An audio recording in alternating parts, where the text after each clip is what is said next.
So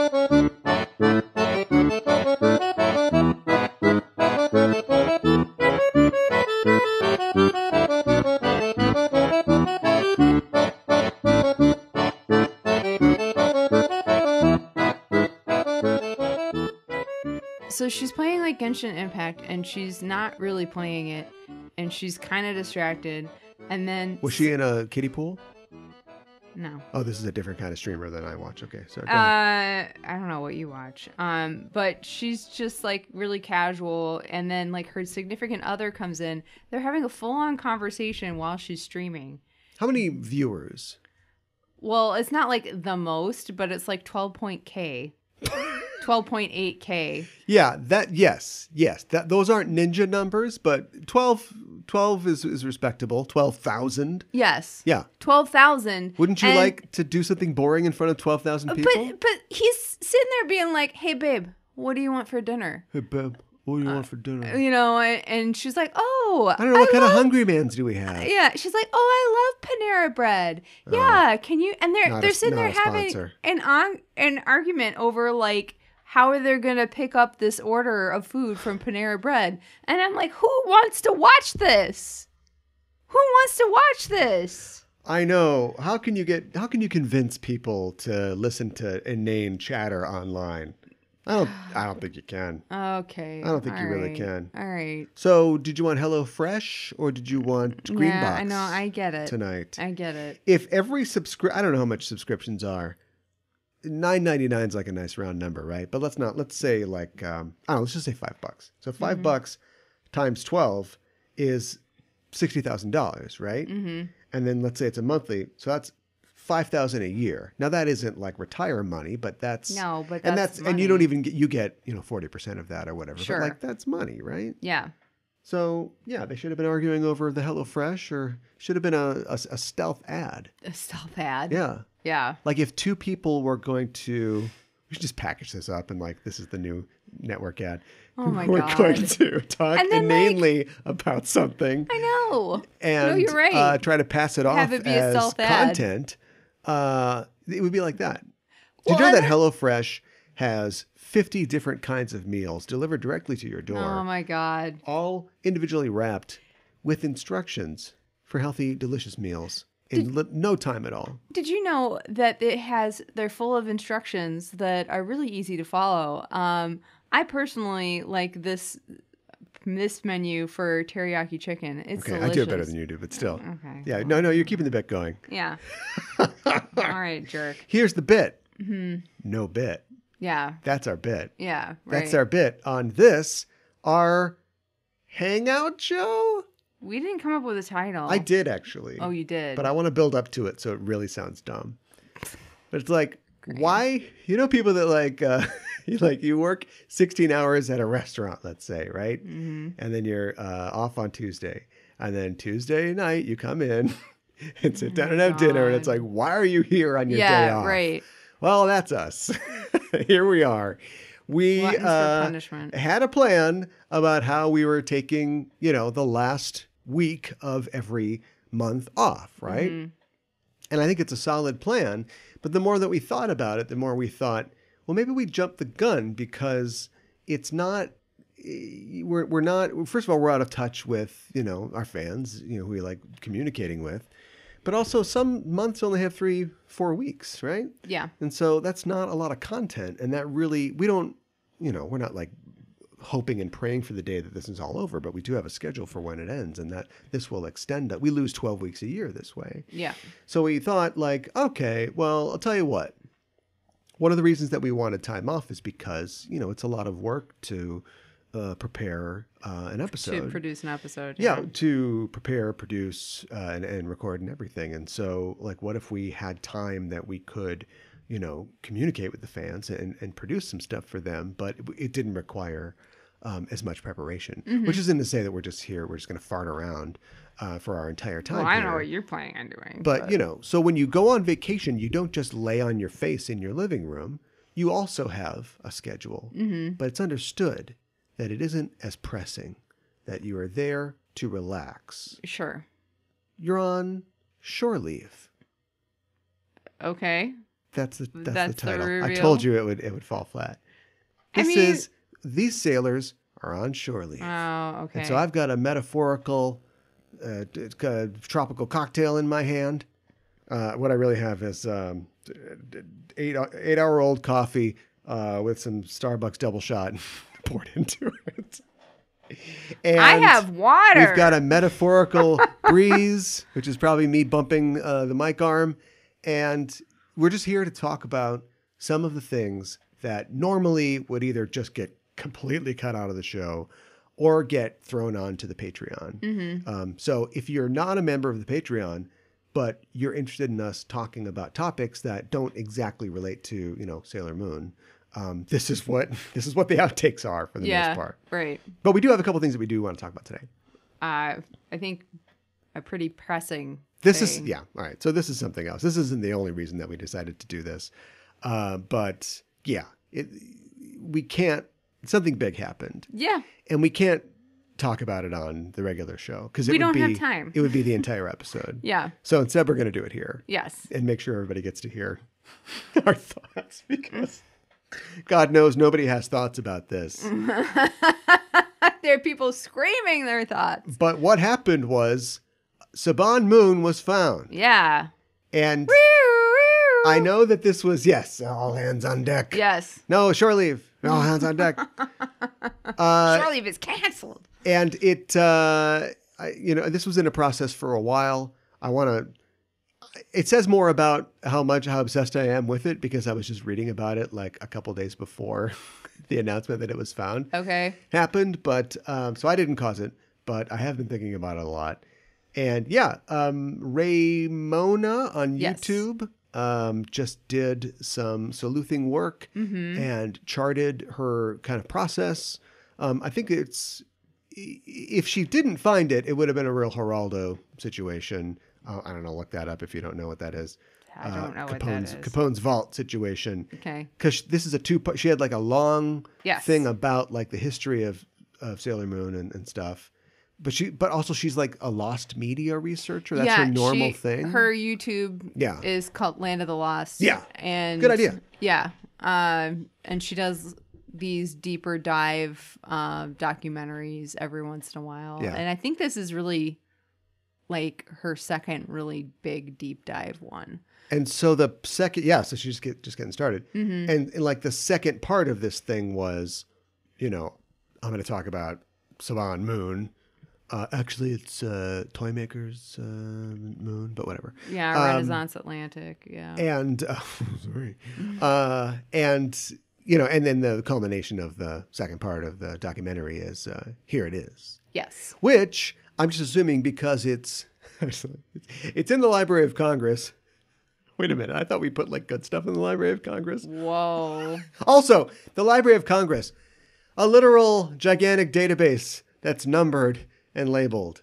Yeah. How could we ever find this thing? How are we going to find this thing it's always in the last place you look. Yeah, that's what they kept saying throughout the documentary. Oh, really? Okay. Yeah. Well, it's good to know that I'm on board. Well, and so something else is that like people have suggested to her, like a couple of people have suggested it might be in the Library of Congress, and she's like, could it really be that easy? Yes. And apparently the answer is yes. Apparently the documentary has to be 2 hours long. And I didn't watch it. So check my facts. But she just like contacted the Kotaku writer who got up to the door of Al Capone's vault and was like, it's never going to get into this vault.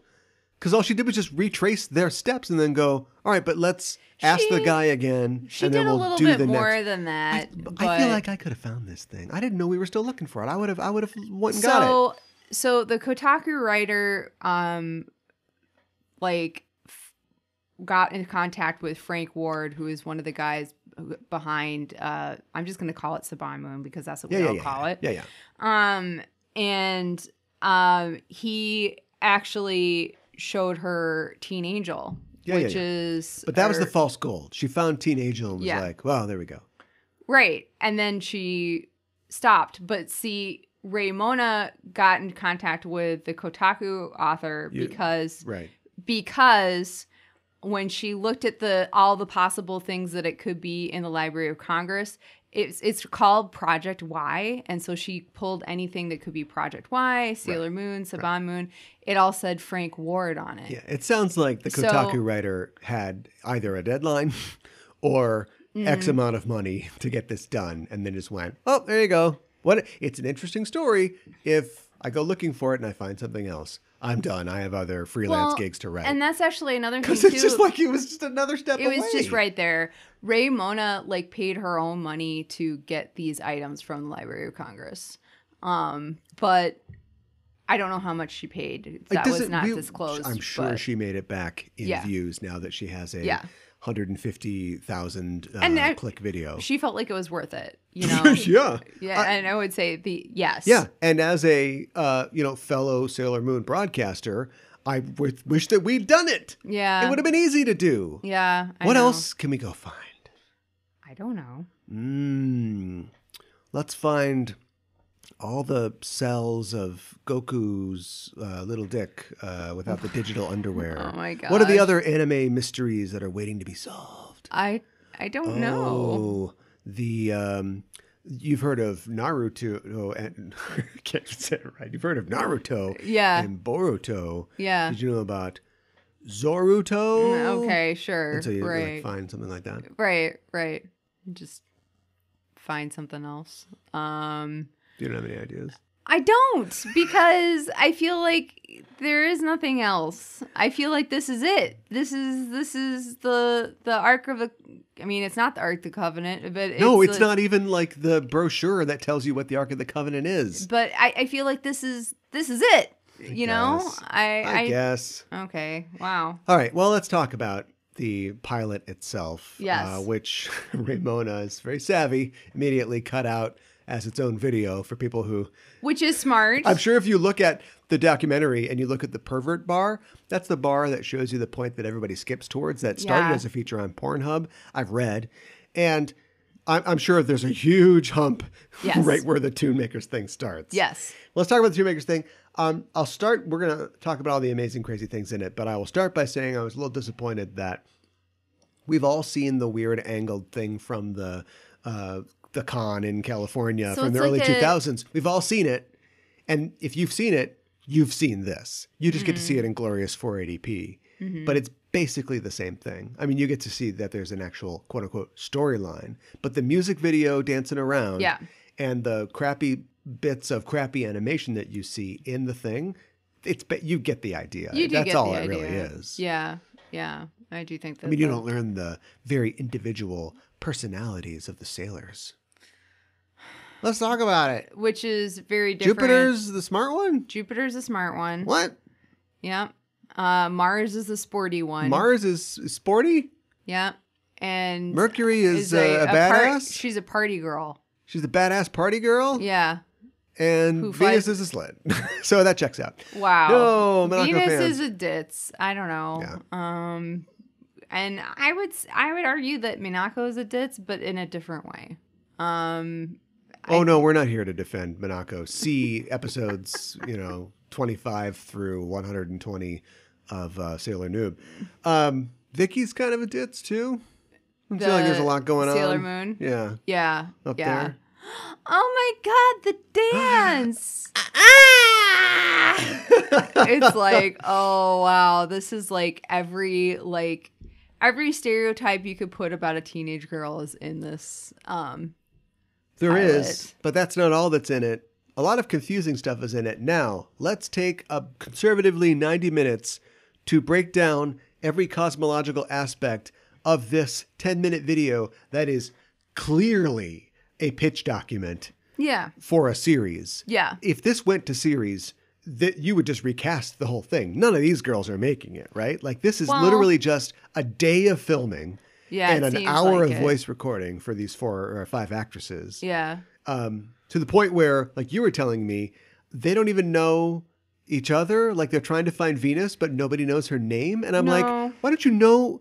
You would introduce yourself to somebody that you're on a shoot with. You're doing it. You're dancing with them, and you're putting on makeup with them. So Ray Mona talked to Tammy Adrian George, who was Sailor Jupiter. What a name.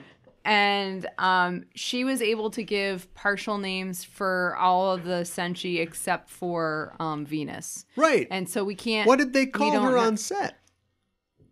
I don't know. But, like, she didn't have a name for her. So maybe she wasn't super friendly. I have no idea. It's weird. It is weird. It's weird. But we also don't know who played Darien, who is... Tuxedo. Did they have a live action Darien? That is a great question that I also don't know the answer to. Yeah. That's why this was literally just to show networks what this thing could be. Mm-hmm. Right? Yeah. Because it's janky, but it's like sub He-Man. It's like sub Filmation levels of janky. Yeah. I will say that before we got the full pilot, we didn't know what the animated character designs were for Darien and for Queen Serenity. So that was something new. Wasn't there stills? There were like not for Queen Serenity, and we didn't get the front of Darien, so we didn't see his Queen whole Serenity outfit. is just Queen Serenity is just like good Queen Beryl, basically. They have the same, like... They're very similar. Medieval wimple headdress type thing. Yeah. And, a lot of brain power expended on those.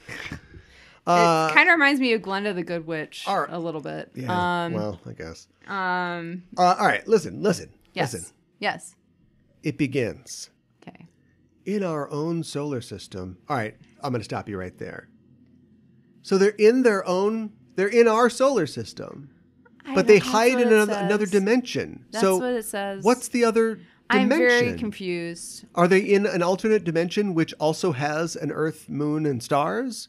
I'm very confused. Or, I mean, why isn't it just time travel? Millions of years ago, this happened, and they went through a time portal. Now they're in the present. But then, why are there people living on Jupiter? Have they been without a queen for millions of years? Do you know what I mean? Like, well, without a princess, I don't know about the rest of her family. And I don't know how long they've been gone. Yeah, Have they been gone for 10 minutes? Yeah. I don't know. The script was the back of a napkin. I think that this was just one person going, what is it again? It's 5 girls. Oh, makeup, obviously. Right. And then stars or something. Okay.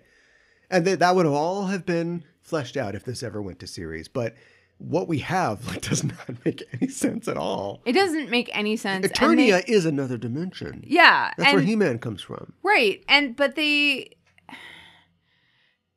made changes that they didn't need to make. Like the original, it was time travel. And like in this, it's like they're no time travel. Yeah. Anyways, it's very confusing. Another dimension.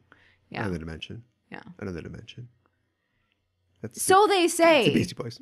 That's this Beastie Boys. I'm surprised you didn't know that. They have jewels of power. Yes. Okay. That's kind of like, and the jewels are in their amulets. There are a lot of objects. They're rings. She's given, all those rings? She's given an amulet by Darien. Then she's given an amulet by her mother. Yes. Then there's jewels somewhere. And also they have rings. Mm-hmm. And again, that about sums it up. When you make a pilot, you at least have props. So yes, somebody made not only a dance 8:30, but also made a little Post-it note tonight.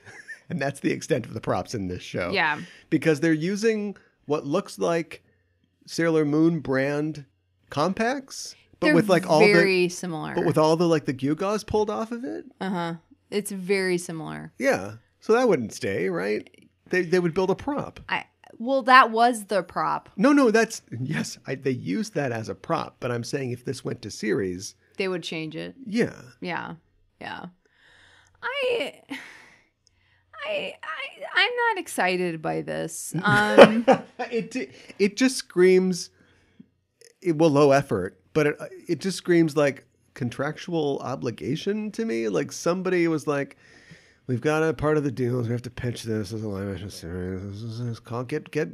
Get me 5 pictures at random, and then make sure they're diverse, and then we'll just shoot a quick thing, and then it was make sure they're diverse. But supposedly, don't even just steal character designs. Find 4 different sort of varying monster designs. Don't come up with anything new. Give the cat a gun. I know. Cat's packing heat. Yeah, I know. Which is one of my favorite parts, honestly, of the whole thing. But apparently, when they did a casting call for this, there was a line around the block. Oh, it's LA, of course. And they got Did any of those girls know the name of the actress that plays Venus? We still don't know the name of the actress who played Venus. So now that this is out, maybe people will come out of the woodwork. Yeah, that's kind of what Ramona's hoping. Yeah. And I mean, like, all these actresses, except apparently the actress that plays Jupiter wants to talk, but all these actresses are now real estate agents and mothers of two and want nothing to do with this. Mm-hmm. But maybe somebody who went to that audition, you know, and talked around or something like that will know some names or have some more information or have read up on it. Yeah. Who knows? Right. I mean, I think that is kind of it. And I think that the actress who played Jupiter is just really friendly, and she was in Starship Troopers, and she just like is used to fans being kind of like rabid in a way, and you know, and interested and curious, and so she was really cool about it. I love girl that got her arms torn off in Starship Troopers. God, she's great. I don't know what her part was exactly. Probably getting her arms torn off. Probably. Or getting stabbed in the leg. Probably, but she was nice enough to talk to her. Yeah, it is kind of weird that she doesn't remember Venus's name, but that's where we're at. There are some good things about this. Yes. The cat has a gun. Well, I guess that's good. That's a cat need a gun. The fruit basket upset brain swap of the sailors is like, okay, let's see where we're going with this. Yeah. If we want to differentiate. Yeah. I mean, if you're going to adapt a property, maybe just stick to what clearly works. Mm-hmm. But all right, let's see where we're going. Yeah. Will every episode feature like a music video? Oh, that's a good question. Because I don't know. That's really the creamy center of this, right? Yes. Like the animation's terrible. The story doesn't make any sense. Yeah. But just like the whacked out, you know, sheer goofiness of the music videos, like, okay, there's something here. Fame, the musical. Yes. Which was also a movie, which was then a TV show for like 6 seasons. And I think they tried to bring it back recently. Okay. Both as a movie and a TV show. Was a terrible show. How long can these kids go to this arts high school? Well, it's supposed to be a boarding school, I guess. Well, I mean, they live at whatever. But how many years can they go there? Yeah. But anyway, so they're there, and like the plots are ridiculous. They don't make any sense. There's nothing fun like a pregnancy scare. But it's fun. But they had to write original songs every week for every episode. Okay, sure. And then do them. And so it's not like the songs aren't really out there. They're catered to the range and capabilities of the talented people on the show. Mm-hmm. And then it's like, we're playing baseball, and they have to do like very basic movement choreography to do a little number. Yeah. But it's like charming and fun. And it's like you would watch Fame just to see that. You don't really care whether Billy gets the big audition or not. And that's like watching it. It's like, this part's okay. This is like a well-produced commercial. I'd buy this maxi pad. Yeah. Right. We're having fun. Well, and I guess Jupiter and Mars were both ballet dancers. Okay. And so they came from a dance background. I've taken ballet. Am I a ballet dancer? Well, I see your point. But you're reading people's resumes. Yeah. No, well, she mentioned it in her interview. Yeah. So she was talking about that, and they thought it was silly, but they just kind of went with it.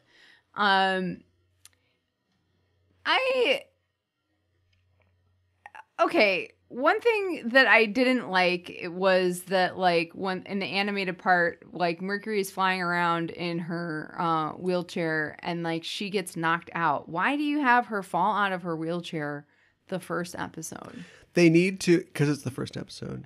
So everybody has to establish their characters. Yeah. We also have to establish that that she is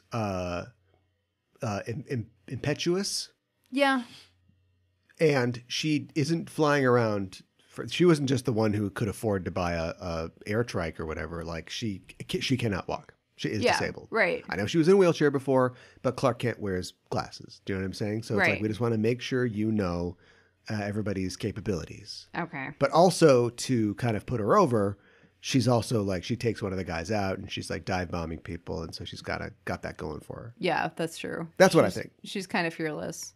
Also, they had to kill 23 seconds. So that happened. Yes. I hate Darian's voice acting. Like, hate with a fiery passion. It's like, oh, Sailor Moon. Oh, yeah. I love you. Well, look, it might have been a PA. Okay. It might have been an animation assistant. But it doesn't seem like they worked very hard on that. It's bad. And then, like, when they first introduced Sailor Moon and her daughter, Sailor Moon, and it's the animated, she looks very dead-eyed to me. There's like one blink, which is just another cell, and then back to the original cell. Yeah. I liked how they couldn't even be, they did no like inserts or close-ups really, except for face close-ups. Funimation did this for years in He-Man and Star Trek and stuff like that. But so when he arrives, he throws a rose, but it isn't like we focus in on the ground and the rose like sticks into the ground. Just into the frame, a rose comes. And also doesn't like, it sticks, but it doesn't like, it's not shot like an arrow. It just kind of like flips in and then stands up. It's not. Like they were like, well, I mean, like, that's insane. You can't shoot a rose like an arrow. That doesn't make any sense. Hold on, let me finished putting the gun in this cat's hands. Like, just have fun with it. Like, and then what does the rose mean? The rose goes on the amulet, and then she does the thing and the power and the dance and the hey and the ho. Okay, somebody brought this up in one of the things I was reading, and you can't unsee it. And this is what you're talking about, and I hate it. Is he throws the rose, and then she has the power to throw the tiara. It's like she doesn't have her big power-up move until he gives her the power to do that. And because it shows up on her like amulet and stuff like that too. So I hate that. I hate everything about that. That is like the exact opposite of what Sailor Moon is all about. Well, she was like blasting with lasers before, right? She was, but she didn't have her big move. So it just makes me feel like, oh, a guy has to give you permission to be super powerful. That's just what I got out of it. One thing I did like was when Luna tells her, oh, you have to go, Jupiter's being invaded or whatever. And she starts transforming and she calls all of the scouts to her. I didn't like that they didn't. I liked like separate transformations, so I wish we would have gotten that. But I did like that she calls all of the senshi, and we get like a face flip to the TV, and we see their real faces go into being animated, and that was kind of like their transformation. Yeah, that was cool, I thought. Yeah. I just like that the cat turns off the tape deck. That was pretty great. Sailor. All right, that's enough of that. We got a mission. Come on. This little. You brought it to my attention too that it was a little puppet hand. Yeah, it was. Yeah. They don't like in. They've actually got a live cat on set. They've got that going for us. Yes. Japan's like, no, we're not doing that. We're not doing that. We want to sell these stuffed Lunas. Yeah, that's right. But I knew that we'd have a little stuffed paw come in. At one point, go click. Good stuff. That's pretty great. Later, I'll have a gun. Because cats have guns in this universe. Yes. So anyway, that's our thoughts about Saban Moon. Like any mountain that you climb to the top of, it is at first elating. Then you realize it's just the low oxygen and it's time to come back down. And that's kind of how I feel about this. Like, that was it. I mean, I'm glad that she found it. It is a historic thing for Sailor Moon fans. Here it is. The lost first version of The Emperor's New Groove. There was a first version of The Emperor's New Groove? Yes. Now, I might have some of my facts wrong, and I know the listeners are big Disney heads, so they either know or they're going to be mad about this. But, like, I think it was Sting, right? So they had success with Tarzan and Phil Collins. Mm-hmm. Successes, that's debatable. You'll Be in My Heart's a pretty good song. And so they went, let's do it again. They reached out to Sting to do a different, kind of darker Emperor's New Groove. Okay. And he wrote like 5 songs, and they had scored it, and they were all ready to go. And somebody, the director or a new director or somebody was like, no, cut it. Cut all this. It's got to be something different. Why are we making this? It's supposed to be funny. And we got the very, very funny and entertaining Emperor's New Groove, but it was going to be a different thing, I think. And there's a documentary called Working in the Sweatbox or something like that. It's obviously kind of like a negative view of the experience. But, but anyway, get the test reels. That's okay. So I'll be the Raymona. I'm the Raymona. Okay. Right? Yes. I know what you're doing. Yeah. Yeah. That's pretty clever. No, it's pretty good. Yeah. It's pretty good.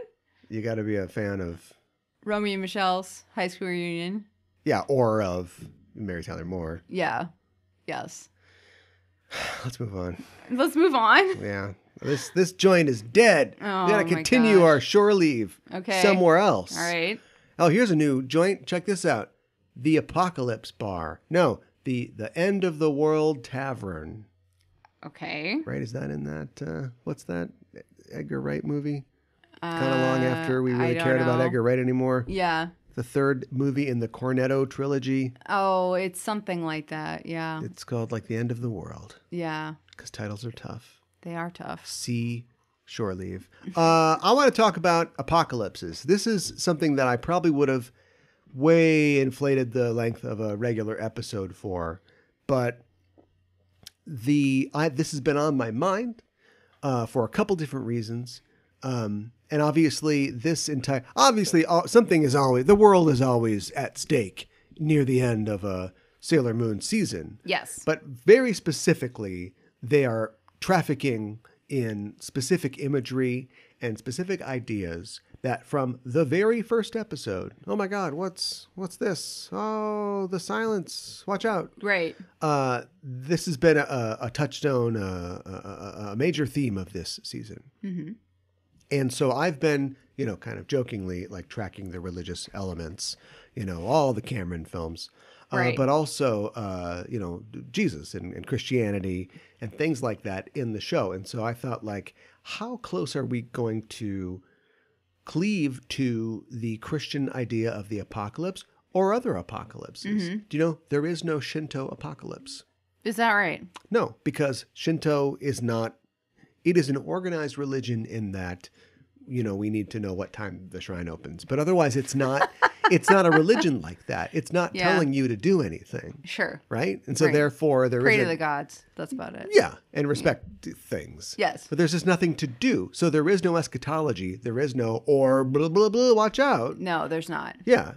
So I thought that was really interesting. And so in order to, and we were recently talking on Sailor Cinema, another show on our Patreon. So many good shows and content on our Patreon. But anyway, we were talking about the end of the world and like trying to find a Japanese movie that was about the end of the world that wasn't necessarily a Christian apocalypse. Mm-hmm. And we couldn't find any. And I was like, duh, it's the Shinto thing.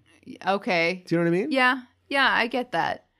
I mean, there is an idea of, in Buddhism, mm-hmm. there is a sort of nebulous idea of, first of all, remember, when we say Buddhism, we don't mean like, there are so many different flavors of Buddhism, way beyond your, I'm a Presbyterian, I'm Methodist, like way beyond the divisions of like Western Abrahamic religions. Like there are a lot, but there's the idea of, 5,000 years from now, the final Buddha will be born, the Maitreya, and this will be a time of like great, evil and like sin in the world. Okay. And so like the Maitreya is going to turn it around. Okay. And we're going to sort of everything will become more enlightened, Okay. But it's very general. There aren't like a lot of signs and wonders and things like that, like there is in Christianity. I see. So it's not like, if you ever wondered if you're in the apocalypse, look around and look for these signs. It's not like that. If you seek the apocalypse, yeah, look around you. Yeah. Okay. All right. That's paraphrasing. Okay. The tomb of Christopher Wren. Okay. Right? Christopher Wren, one of England's greatest architects. And I think he's built in St. Paul. He's buried in St. Paul's Cathedral, which he designed. Oh, and okay. So his epithet, the inscription, epithet. Epitaph? Epitaph. Yeah. Did you think I didn't know what a googly was? Says, if you seek his monument, look around you. Like he made this bitch. Which is really weird in Superman when Superman helps destroy half of Metropolis, and then on the empty spot where the World Changer was destroyed and millions of Metropolitans were killed, that's where they put his big tomb when he dies. And then his thing says, if you seek his monument, look around you. At what? There's nothing. He fought another Superman and killed thousands of people. Which just goes to show, Zack Snyder, you can read a book, but you can't make a horse understand it. Yeah. All right. Let's talk about semiotics, bitch. You're not the bitch. I mean, just like, in a Breaking Bad kind of way. Okay, got it. Semiotics is the study of symbols, what symbols mean. Okay. Symbols and signs. I'm thinking of Dave Brown. Is that right? This interview's over. Yeah, okay. Wildcat. That's what we're looking at here. Yeah. That's what is presented in the book of Revelation, which is written by John, but not the Gospels John of Patmos, because it was written on the Isle of Patmos. We don't really know who wrote it. A guy named John. I was like, this is so confusing. There's so many Johns. Okay. And he has a vision. Okay. And they've tried scientifically to say, like, oh, there's moss that has, psychedelic properties. Don't worry about it. It's a book in the Bible. I'm trying to explain. Who cares? Wow. Yeah. But anyway, and so there are many signs, and signs that people are familiar with. The seals, not like, like bouncing a ball in seals? Their head. Yeah, right. But like seals on a scroll or a document. Seals will be broken? The seals are broken. The Ingmar Bergman film, The Seventh Seal. Sure. Right? Yeah. Which is about death, but also kind of an apocalypse. Okay. It's about the Black Death. The bowls. The bowls are vials which pour out. Oh. And each of them brings some plague or suffering. That's pretty horrifying. Right? Because the whole thing about the end of the world, especially in Christian eschatology, is we got to get all the bad guys out of here. Yeah. And then it's going to be good guys. But there's all the cool stuff happens when we get rid of the bad guys. Right. Right? That's when the four horsemen show up. That's when the moon turns to sackcloth and the sun is sackcloth and the moon is blood. Let's get that right. Okay. All right. Right. Wow. And the seas, all the fish die. A third of the animals die. Good stuff. Just death everywhere. And before this happens, before the last trump sounds and all this kicks off, Earth will become bad. A very sinful time, very bad time happening. Okay. And the Revelation talks about two beasts that will appear. One from the sea and one from the land. Land, not lamb. The one from the land resembles a lamb, but speaks like a dragon. How does a dragon speak? Bilbo Baggins. And so these beasts have been, there's one of them is the beast, there's the beast, or the Antichrist, and the false prophet, who is the Antichrist's hype man. Okay. You boys, my boy, the Antichrist, he knows where it's at. Yeah, boy. And there's things that we know about these two. Like, we know that the first beast has a fatal wound in its head. Oh, okay. But it heals it. And then people marvel at this. And they follow him because of this. They think he's a prophet or something like that. Yeah, and then the second one is actually a prophet and is the sort of like, this is like a sort of flip of like, Jesus, can heal, also dies and is resurrected. And he's got like John the Baptist classically is like his prophet, right? He's the guy that says, prepare ye the way of the Lord. Uh-huh. So the second beast is a false prophet. Now, who else do we know that has two little people that come out of nowhere? And one of them's psychic. Uh-huh. And can prophesy. Yeah. Who are these people that we know? Well, that would be Sailor Neptune and Sailor Uranus. Right? Yeah. Isn't that weird? Yeah, it's a little weird. That is weird. Uh-huh. It's weird. It's so weird. It's also weird that their friend is Pluto, a.k.a. Hades. Yes. A.k.a. literally hell. Yeah. Yeah. What do you think about that? I think that's pretty weird, too. Interesting. Yeah. I'm not saying any of this means anything. Uh-huh. But I am saying it's there. It is definitely there. There's also two figures in the book of Revelation that are good guys. Okay. And they're called the two witnesses. And so the first beast, the Antichrist, will amass great power. Nations will follow him, and he will blaspheme against the true Christianity. He will set up his own thing. Men will worship him. And there'll be two guys that are called the two witnesses who are against this. And they're they prophesy and they speak out and they spread the good word, and they will be killed. Okay. But then they will be resurrected. Okay. And taken away to heaven. Sure. And the identity of these witnesses is unknown. The Bible, the book of Revelation, is non-specific about this. All right. But it is speculated that it could be Moses and Elijah. Those are big hitters, right? Sure. Big Old Testament hitters. Yeah. Oh my God, it's Elijah. He's coming down. He's got his robe. It's also speculated that it could be Elijah and Enoch, the only two people in the Old Testament who don't die. Oh, okay. It is appointed unto a man, the Bible says, once to die. We will all die. But these two guys don't die. Not in this book. Yeah. One, because Enoch was a patriarch. He's in the Old Testament. And apparently he used to go on walks with God. He would visit with God. And God liked this guy so much, he's like, look at this black card. You're all right. And he took him to heaven, and so he never died. Oh, okay. Right? Been to heaven, but never died. Got it. Yes. And Elijah was a prophet. His protege was Elisha. And Elijah was such hot shit that he's like, all right, I got this. I'm good. You know everything you have to know. I'm peace out. And he's taken to heaven on a flaming chariot. Is this the same Elijah who, on the Jewish holiday Passover, you set a place for him and you opened the door for him? Yeah. See, he's gone. We're waiting. Yeah. He's going to come back someday. Gotcha. I mean, he's going to be hungry when he gets here. Sure. So he can have a bone? It's a weird holiday. Come on, Jewish people. It's a weird Give holiday. him a Big Mac Happy Value meal. Come on. Yeah. So anyway, so maybe it's them because they, now their destiny is to come back to fulfill this, die like they're supposed to, because you can't die in heaven. Oh, clearly not. So these are some of the ideas that are getting kicked around. Okay. Before all this happens, I can't remember the sequence of this, but at some point, out of the ocean comes a beast with 10 heads. Ah. And 8 heads and 10 horns on each of the heads. I don't know the distribution. Oh my gosh. And riding on the beast is a woman.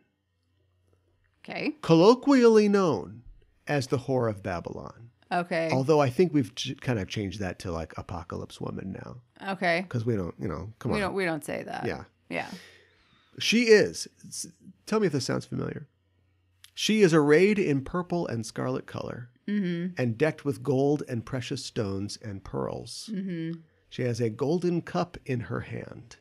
Mm-hmm.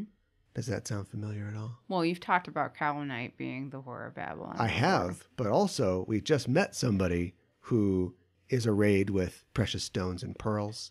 We know that she's... Mehmet? No, the Mistress Nine. Oh, she's got pearls Mistress all Nine. over She her does dress. have pearls. Nobody said pearls, and then suddenly they put pearls on this dress. Well, Mehmet has pearls on her little. She's unfortunately was taken to the internet without dying. Okay. All right. And this girl she's after a cup. Yeah. A golden cup. Yeah. Okay. Right. Yeah. Now it does say, I found this interesting, in Revelation that eventually the peoples of the earth who get real hyped about this Whore of Babylon here, will grow tired of her. Okay. And throw her down. Okay. And it's interesting how the professor seems to grow tired of the women that serve him. Yes. Yeah. Yeah, he definitely does. I was thinking about the witches. Why do the witches work for him? What are they getting out of this? I don't know. They all seem to like him. They all like the professor for some reason. I suppose they do. They have like a little crush on him or something. I suppose they sort of do. Yeah. That would explain their motivations. But why are they here? I think to understand why they're here, we need to talk about the Holy Grail. Okay. The Holy Grail is now a completely commodified, oh, you can just buy them at Target. No, I mean, like, the idea, the legend of the Holy Grail is just, you know, a Monty Python movie now. Like, it's in our pop culture, our popular culture. But before that, it goes way, way back to the Mabinogion, you know, the Matter of England, the earliest legends. And it was originally a cauldron. Okay. And there was a legend about a guy named Peredur, who's the Welsh legend, about a guy who would seek this cauldron. He's trying to find this cauldron. And the cauldron is kind of like the cauldron in The Black Cauldron. Okay. That Disney movie, which, speaking of lost media, there's probably like an extended director's cut of the the Bluth Black Cauldron. That thing is you put things in the cauldron, they become undead warriors or whatever, right? But the original cauldron is like it could bring people back to life. So what is a cauldron of life? So that later on Peredur becomes Percival, the knight of the Round Table who seeks and finds the Grail. Gotcha. And then even he's not the only guy. Later versions of the Arthurian legends, you know, like Galahad's getting in on it and everybody's getting in on getting the Grail. The Grail is usually guarded by the Fisher King, a figure who is wounded or who is lamed. Okay. And so he... generally, it's thought that it's a crotch wound. They always mention his crotch. Really? So not only is he can only sit in his boat and he fish. That's why he's the Fisher King. Okay. But also there might be like a emasculation that he can't produce in air. And so he is wounded. Whether he's wounded in the head and comes back to life, I don't know. But we know that Dr. G does. Yes. Right. So... interesting. Okay. Interesting. Okay. Gotcha. Peredur is opposed by 9 witches. Oh, really? Called the Anwen. Interesting. Who come from the Celtic otherworld. Okay.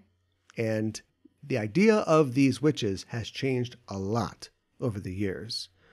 They were sometimes helpful, but sort of classically are just something to be defeated, you know, and are against him. At times they were goddesses. At times they were the rulers of Avalon, the other world. Okay. Another dimension, another dimension, another dimension. Okay. Another dimension. And so it's interesting when you have you only got 5 witches because how many people you want to draw. But you do have a character called Mistress 9. That's true. You do. Yeah. Yeah. Yeah. That's a good point. Should we talk about the 4 horsemen at all? Yeah. Let's talk about the 4 horsemen. This might actually be educational because we're gonna do a thing, and it doesn't really matter if people get what we're doing or not. No, we're doing it anyway. So we're explaining it now, and if we don't ever mention it later, don't worry about it. Yeah, right. But we've got 4 episodes left, and since we're talking about apocalypses, our Kira Kiramurus are going to talk about like apocalypse-themed facts about Japan. Sure are. Because why not, right? And so the 4 horsemen who appear in the Book of Revelation are, they're like variously different things. Yes. They're on white, red, black, and pale horses. And what's the interpretation of a pale horse exactly? You were telling me it's like gray, and I was like, what? But I was like, what is it, like palomino, or like a yellowy, which is like a butterscotch? Yeah, like ooh, yellow, butterscotch. like yellow. I think John of Patmos would have said butterscotch if he'd seen butterscotch. But yeah, and they are variously conquest, which often gets turned into pestilence because it's like future people who are going to write, I don't know, Sandman comics or something like that are like, you can't have conquest and war. Duh. So they make conquest. Too similar. Conquest, pestilence. But yeah, conquest, war or conflict, famine, and of course, on the pale horse, on the butterscotch horse, death. When you say butterscotch horse, that just sounds fun. Yeah. That's too fun. Yeah, it's too fun for death. Yeah. So you got these 4 horsemen. I don't think that anything necessarily really maps onto the 4 horsemen in Sailor Moon that we've seen yet. No. But, we just wanted to sort of invoke that idea. There's so much stuff going on in Revelation. I have already seen the next episode that we haven't talked about yet. Mm-hmm. And I thought it was very interesting that the first thing that the sailors have to sort of overcome is a bunch of vials breaking. Yes. And this flood of blood-like water. Mm-hmm. So not only is it like a bowl or a vial pouring out, but also seas turning to blood and then being opposed by these sort of things. There's also, the battle hymn of the Republic. Mm-hmm. One of the lines is tramping out the vintage where the grapes of wrath are stored. Okay. That comes from a passage in Revelation about the angel of death, or like this archangel, is like, we got to make this wine. This is the wine of wrath. God. We're going to reap what you sow, that sort of thing. Wow. Okay. So, yeah. So no real Four Horsemen things, but I just think that for kings and for Akashi sisters, this is a popular idea, like four dangerous people who all have their own sort of portfolios that they kind of reign over. Yeah, and I mean, I think everybody knows about the Four Horsemen of the Apocalypse. So, we're talking about apocalypses and everything. Yeah. So and I think it's important. Yep, and it reaches down into pop culture. I mean, if you want to hear us talk about, well, we don't actually talk about the end of the world as much as the end of the end of Evangelion. Yes. In the end of Evangelion episode that we do on our Sailor Cinema, but we talk about that there. Of course, I've brought up Ghostbusters a couple times. Yes. Specifically, the Keymaster and the Gatekeeper. Yes. And the idea of this is a Hittite apocalypse, Babylonian apocalypse. Okay. But when Ray and Winston are talking, they're literally talking about you believe in Jesus? Yeah, I love his style. And they talk about the end of the world and how if they're fighting all these ghosts now and the dead are rising from the grave, are we in the apocalypse? Is that what's going on? That is a fantastic question. And if any of these girls went to Sunday school, don't you think they'd go, guys, are we in the apocalypse? Well, they think that, are the bad guys using Revelation as a beat sheet here? Yeah, there's a lot of crosses and everything. I'm getting a lot of imagery. What's going on here? Yeah. But no, they don't talk about that at all. They don't. It just looks like cool, the cool T-shaped things. Across from where? Yeah, exactly. Yeah. And then, just to wrap up here, I wanted to talk about how all of these, not Ghostbusters, but all of these historical and mythological and religious ideas all came to inform the only real apocalypse we need to worry about, the Dagorath of the Tolkien legendarium. Oh my gosh. The final battle in the world of Middle-earth. A battle which is no longer canon thanks to Christopher Tolkien.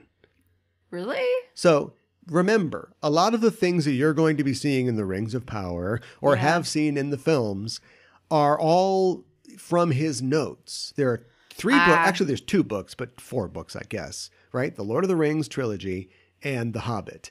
And everything. There's the Silmarillion, which was published, but is essentially just notes. Him writing, his notes, his appendices, him writing kind of a half narrative, but more like an outline for what he might go back later and write a book about.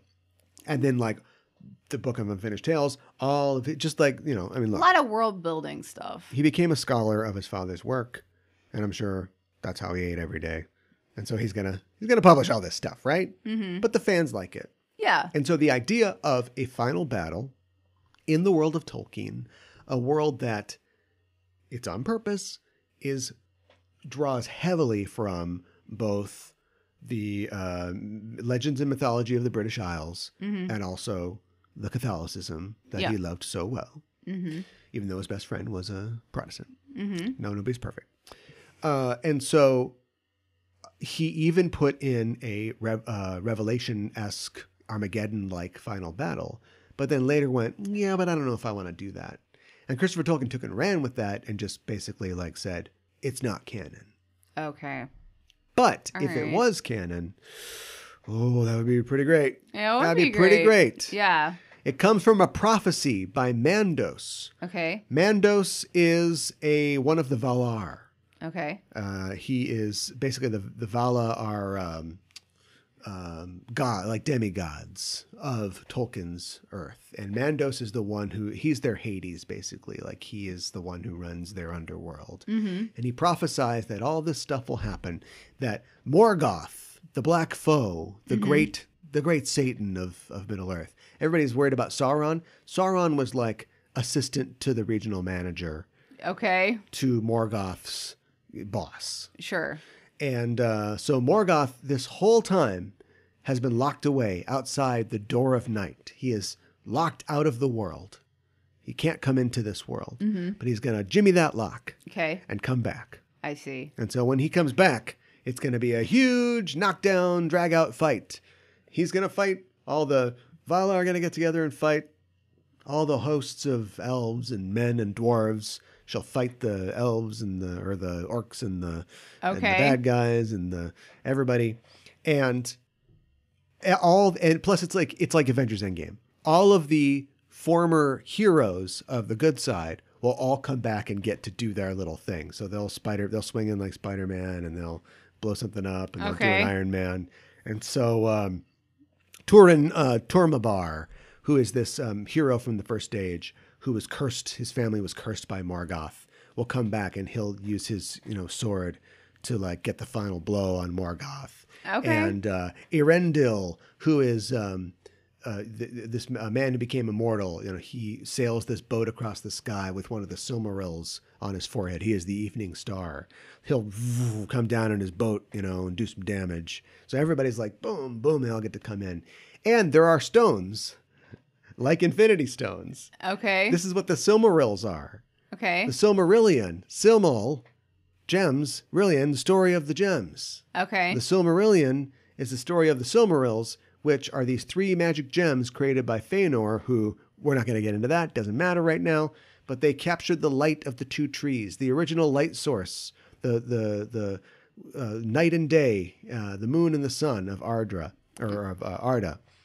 And so their light is all that's left. And at the end of this last battle, they will be broken and the light will be released. And then Yavanna, the Valar of peace and love, will be able to recreate the trees, and everything will become good again. Okay. All right. Well, we're gearing up towards some sort of big battle that's maybe the end of the earth. So, yeah. It's too woke, though. Whoa. Get woke, you go broke. Okay. I'm so mad. I was so disappointed to find out that like 52% of Lord of the Rings fandom are white supremacists. It's really bad. Look, it is really bad. I'm up to my nose in like Star Trek fandom, and like that's bad enough. And then I was like, I'm going to step off into the wonderful. Yeah. I'm going to smoke a pipe and just have a good time and talk. Oh my God, they're all white supremacists. I just feel. Go figure. Yeah. A world about swords and elves and everybody's white. Go figure they'd be drawn to this world. But anyway. I just feel like they take over so many different fandoms, and it's really disappointing. Well, they're all over. They're really in the Lord of the Rings thing. So hopefully this new show, which I'm pretty excited about. Yeah, me too. Will drive them out, because there are a ton of women in this thing, unlike Tolkien's original works. Yeah. And there are actual people of color in this. Yes. Unlike Tolkien's original works. Yes. I don't think Tolkien was a racist. I just think that he just looked around and didn't think that he needed to do that sort of thing. Right. And, he didn't live long enough to go, oh, no, I should probably put some people in there. I should probably do that. That'd be cool.